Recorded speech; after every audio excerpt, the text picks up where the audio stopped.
Alright, ladies and gentlemen, I'm here tonight to talk about the Daytona Duels from tonight. Oh, man, these duels, probably the craziest Daytona duels we've had in a while. Just probably the craziest Daytona duels we've had in a while, and I really enjoyed it. You really had everything tonight. Great racing.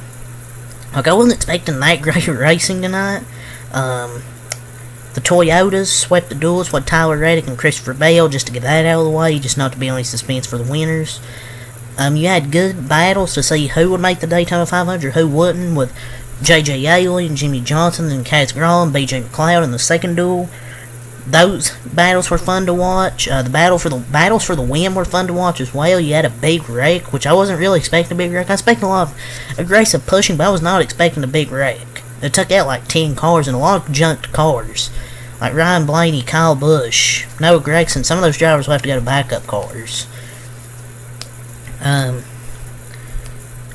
duels were so much fun to watch, and Sunday could be one of the greatest Daytona 500s if they have this type of aggressive racing most of the race. It's gonna be fun to watch. This Daytona 500 this weekend is gonna be really fun to watch. McLeod and Yaley deserved to get in the 500 with whatever they put up, but unfortunately they just come up a few spots short. So, hopefully the forecast holds up and there's no postponement, but we'll just have to see. Let's really start with Duel 1, go over the results from that, from the Cup Series. So let's talk about the Bluegreen Vacations Duel 1. We'll go over the results. Tyler Reddick got the win, Chase Elliott 2nd, Alex Bowman 3rd, Carson Hocevar 4th, Eric Jones 5th, Dennis Suarez 6th, Joe Logano 7th, Ty Gibbs 8th, Kyle Larson finished 9th. He ran up front most of the race. He got a push, just a small push from Bowman that sent him up the track, but I will say I liked what I saw from Kyle Larson. His car really pushed well, and all the Hendrick cars ran well. Even though they didn't win the pole, I thought they all ran well tonight. The handling on those Hendrick cars looked good, especially Kyle Larson being able to push. Chris Buescher 10th, Ross Chastain 11th, Jimmy Johnson 12th. Chastain, I guess, lost the momentum, kind of got in J.J. Yaley's way. J.J. really didn't know where to go except the top of the track, and Jimmy Johnson had the momentum in the middle, got a push from Truex, and Jimmy Johnson gets on the 500. Ryan Preece 13th, Mark Hicks Jr. 14th, Corey LaJoie 15th, J.J. Yaley 16th, Todd Gillen 17th, Austin Dillon 18th, Nathan Alfredo 19th, Ricky Snells Jr. 20th, and Danny Herbert runs out the field in 21st in last place. Those two DNF because of their incident. There was an incident where just a little slight tap caused Hemrick to hit the wall, and then Stenhouse got involved, so those two DNF'd. So that was the only really big incident, was that wreck. But other than that, just the finish was pretty exciting. But I was mostly focused on Jimmy Johnson, J.J. Yaley, because I thought for a second, Jimmy's not going to miss 500, is he? But he just got it at the last second.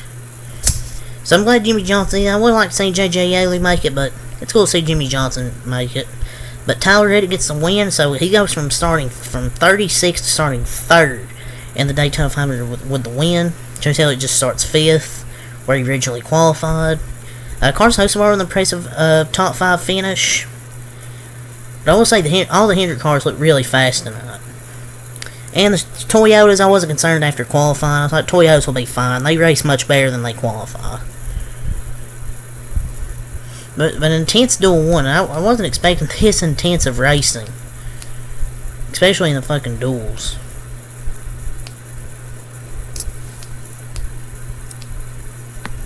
Probably the best Daytona duel races we've had in at least the last 3 years or so. No, not because of the crashes. Oh, yeah, just because of the crashes. But because the racing was tight and the blocks were aggressive. And I hope the 500 is more of the same. I think the 2019 to 2021 Super Speedway package was way better. But this race showed that this current package has a lot of potential to be just as good as should they make a few tweaks. But it's probably the best duels that last like few years.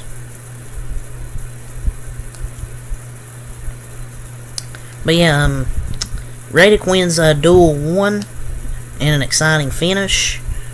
So let's get to Duel 2. Pretty much more of the same, just tight, aggressive racing. But the big incident was the big wreck with Ryan Blaney after Byron lost his momentum. Brad pushed Kyle to Byron. Byron went spinning. And this is the second year in a row where Blaney's took a big hit.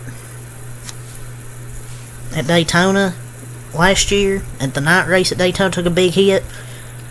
And this one was on the front stretch this time. And I definitely understand his frustration. You know, having to go now to a backup car for the Daytona 500. He'll probably be just as fast. But you hate to have a car tore up in the duel. And I understand why he says, oh, I'm pissed. I'm sick of getting right-reared here by someone's awful push. And people are like, oh, shit happens.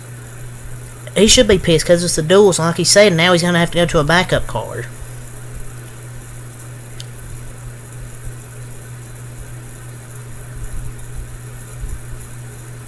I mean, it's just simple as that. It's every right to be mad. It was a bad push. But, I mean, Brad kind of got called a buyer. I think it's kind of just a racing incident. I think it's a byproduct of pack racing. It will always happen to me. I'm not sure I can blame anybody. I mean, it's just kind of the product of, racing. And I understand why he was livid. 3 times here in a row, like, awful pushes have led to him getting right-reared. So I understand why he's mad. But so apparently, Blaney and Bush and Gregson and Hemrick to backup cars. Keselowski, Dillon, Herbst, and Haley teams are going to repair their primaries. And Byron will probably just keep his primary. They might just be fixing it because he didn't get maybe that much damage, but we'll see. We'll see what they do with Byron. But we'll go over the finishing results here for Duel 2. I thought both duel races were good. Best Daytona duels I've seen in a while. Just aggressive racing, a bunch of pushing. Aggressive blocks as well, and then a big wreck that I really wasn't expecting a big wreck. I expected maybe a few wrecks, maybe 2-3 car incidents, but I wasn't expecting like a 10-car incident. Let's go over the finish results for Duel 2. Christopher Bell gets the win. Both winners only led 1 lap. Austin Cindric second, kind of ditched Harrison Burton there the last lap. Denny Hamlin third, John Hurt Nemechek fourth, Harrison Burton fifth. Zane Smith 6th, Brad Keselowski 7th, William Byron 8th, Chase Briscoe 9th, and Justin Haley rounds up top 10. Bubba Wallace 11th, Cass Garrell 12th, A.J. Allmendinger 13th, B.J. McLeod 14th, barely missed out on the Daytona 500.